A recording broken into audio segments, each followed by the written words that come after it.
Hey everybody, I'm sure there have been a lot of people to run into this issue, and I wasn't able to find any videos online about how to get a lower unit housing, water pump housing out if you end up breaking it off.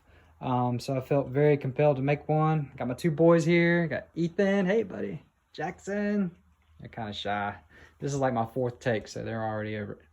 But what you might find is these lower housings, if you use them in salt water a lot, they get really, really corroded. And you see all kinds of videos online of people taking them off with success, but you don't see the videos of when they run into issues like this badly corroded housing.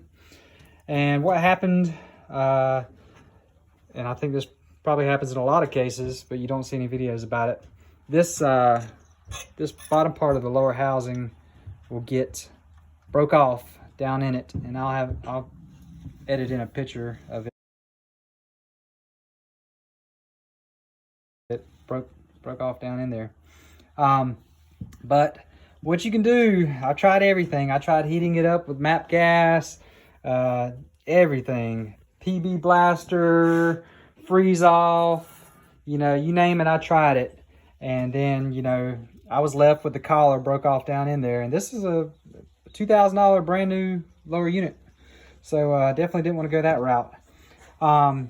So when I broke off enough of the top of the housing, I was able to pull the seals out. And I was hesitant to do that because I knew that any metal filings or any debris would fall down into the on top of the bearing there. So what you can see, I had enough room that I rolled up a paper towel and stuck down in there before I started drilling on it with the seal out, and I kind of soaked it in PB Blaster so it would mold to the edges. And so I stuck out some filings and stuff down in there that I definitely want to get out. I might actually flip this whole lower unit upside down before I try to take that out, so all those filings come out and they don't fall down in the on the bearing there. But what I ended up doing, it's good to actually have the new part because you can see how much of the housing was left in there. So, nothing too technical. I just took a drill bit and kind of measured how deep that I could go and kind of marked it off with some electrical tape. There was actually some clearance underneath this part, so when I drilled through the bottom, I wasn't hitting anything else. But you definitely want to be really careful to stay closer to the drive shaft instead of the outside of the housing because you don't want to score up the inside of it where it'll leak. So you can see here, I drilled 1, 2, 3, 4 holes. And you can see I kind of stayed away from the edge of the lower unit. Being very careful not to scratch the inside here. And once I had those through there with that small drill bit, I went up one size bigger, just a little bit bigger.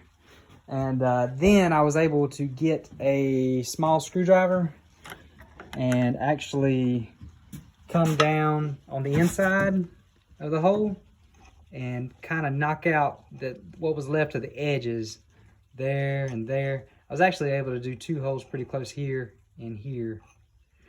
And then all I did, I'll just set it back on there. Then I just took a hammer and a punch. I'm looking for my punch, but this wasn't the exact punch. But I was able, it was recessed a little bit lower than that. I was able just to sit it right here on the edge and pop that little chunk out.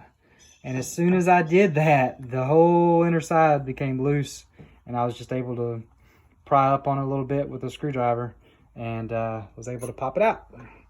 But I hope that's useful to you guys. Like I said, when you do this, you want to be very, very careful not to damage this face of the drive shaft with the seal seat, and you don't want to drill into this side of the lower unit housing. But yeah, I hope that's useful to somebody. Like I said, I couldn't find any videos online, and so I felt very compelled to make a video. You're probably wondering what these ropes and straps are. When you're working alone, you can see some batteries down there strapped to it. Just kind of hold it still, hold it in place. And this isn't a fancy lower unit holder like you see on YouTube videos. It's just an empty cabinet. So you do what you can with what you got. But yeah, it worked. So hope this helps somebody.